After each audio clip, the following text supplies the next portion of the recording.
Think that we are live here on Facebook. So, welcome everyone if you're joining us. I am Andy Lockwood, and this is going to be a quick show on the college application essay tips and traps to avoid. So, welcome. This is a show that we do every Tuesday, because it is College Talk Tuesday at 12 p.m. Eastern Standard Time. Now I'm just messing around here with my controls because it's kind of hard to produce this and talk at the same time. So, and this is both live, and then of course every episode that we ever do is going to be stored here on the Facebook page. So it'd be great if you could like the page. That this way you'll get notices when we post something new.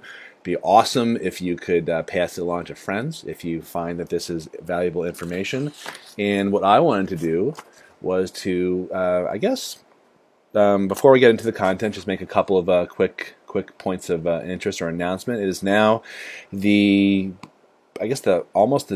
middle of July, and for rising seniors, what I have been doing with clients is starting to meet with them to go over their common application essay drafts. And this is, you may think it's early, you might think it's kind of nutty, but the reason I'm doing that is because particularly with kids who are applying to 8, 10, 12 colleges or more, many of those colleges will also have, in addition to the common application essay, they'll also have supplemental essays that need to be done. So my feeling is don't put this stuff off until after the summer or late in the summer, because once you get back in college, in high school, and you're taking a rigorous load of courses, it's not like your teachers are going to really give to if you also are struggling with college applications and essays and all that. The teachers have to teach what they are obligated to instruct you on.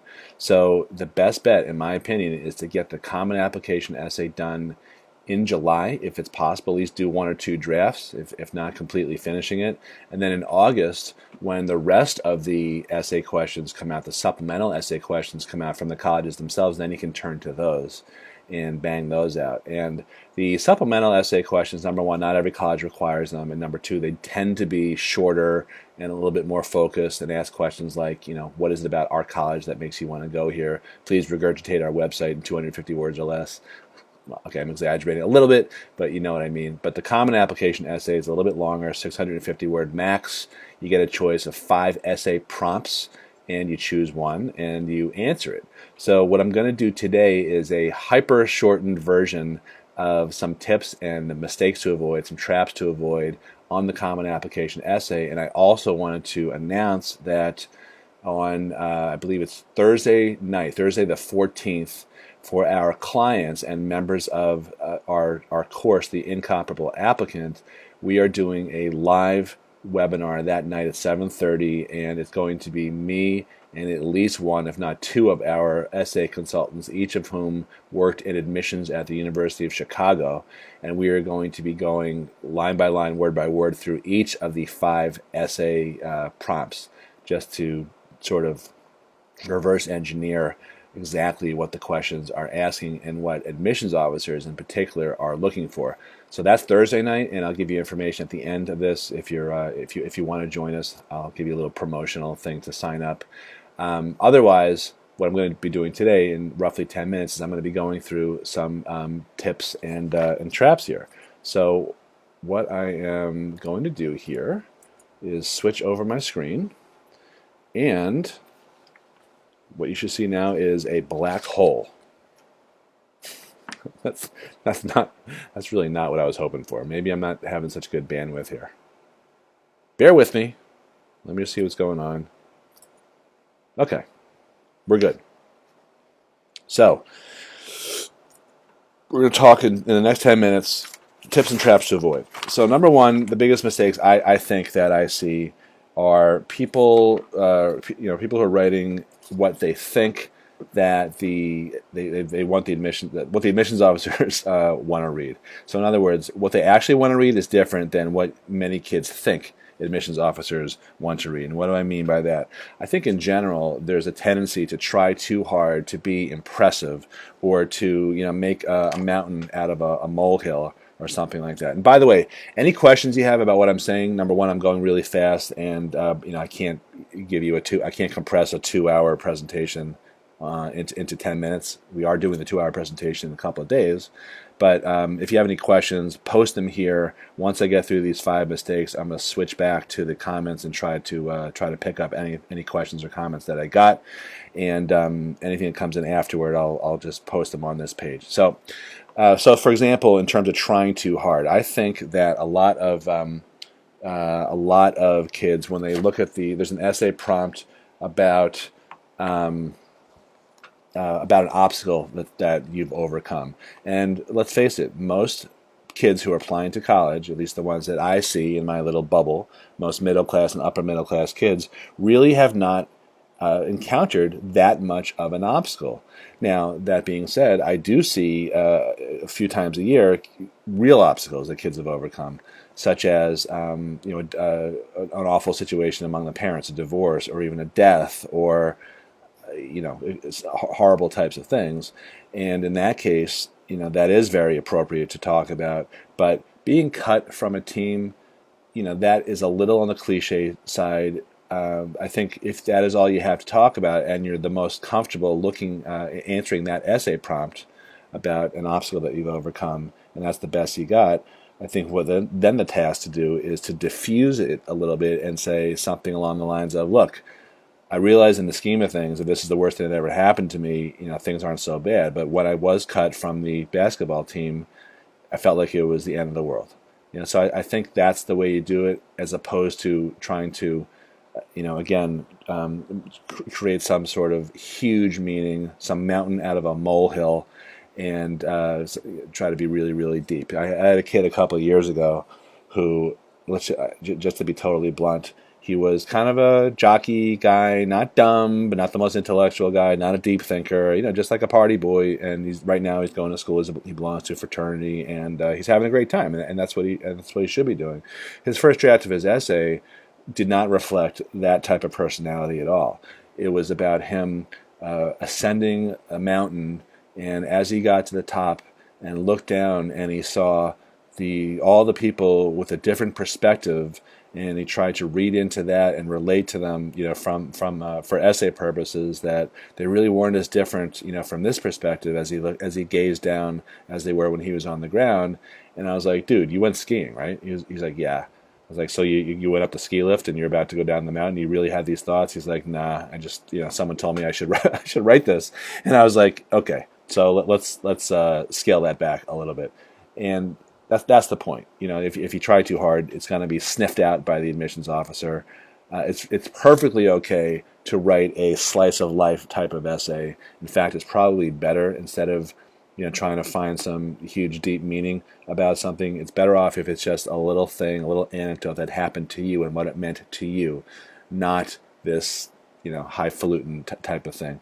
One essay that's I've seen going around this summer is the Costco essay. So if you haven't read that, I would Google Costco essay and check it out. And that's kind of a quirky, funny essay that draws, draws some stories, I guess, from anecdotes from the writer's life in Costco. And and draws I guess comparisons between her growing up shopping in Costco and real life. It was kind of cute, and it's become very popular because I guess she got into a really good school, and apparently people are just inferring that means that because she wrote this great essay, she got into a top school. That's not actually how it works. The essays don't really help you as much as you might think. But that being said, it's a nice slice of life essay, and I recommend that you search it. Okay. Mistake number 2, zipping along here. Too many chefs in the kitchen. It's very hard to write by committee. And, it's cliche, but the thing that essay admissions officers say in info sessions and privately and on all the videos and websites and all that type of stuff is that they want to hear the voice of the writer, of the applicant. And if mom or dad or your English teacher or even a college consultant or an essay person or whatever, if they're taking over too much of the process, then it's going to sound like somebody else wrote it. In other words, if you're an A- student but you write a Pulitzer Prize winner essay, it's probably not going to help you. It might raise an eyebrow, in fact, and might hurt you. So I have not. So when I'm working with clients, for example, I have no problem with mom or dad or an English teacher or someone that the kid and I mutually think is qualified to review an essay. However, not in the early stages. My advice is universally, let's turn a couple of drafts together at least and get it in shape where we like it a lot, and then let's get some fresh eyes on it. But be very careful whom you ask to review your essay, because not everyone understands the purpose of the essay. And the purpose of the essay is not to get an A in English. You can write a great English paper and get an A because you had an introduction, body, conclusion, and so forth, but that could also be the world's most boring essay, and that will not serve you well at all in when it comes to college admission. So I'm going to be talking more about that on Thursday. Let's zoom along to mistake 3.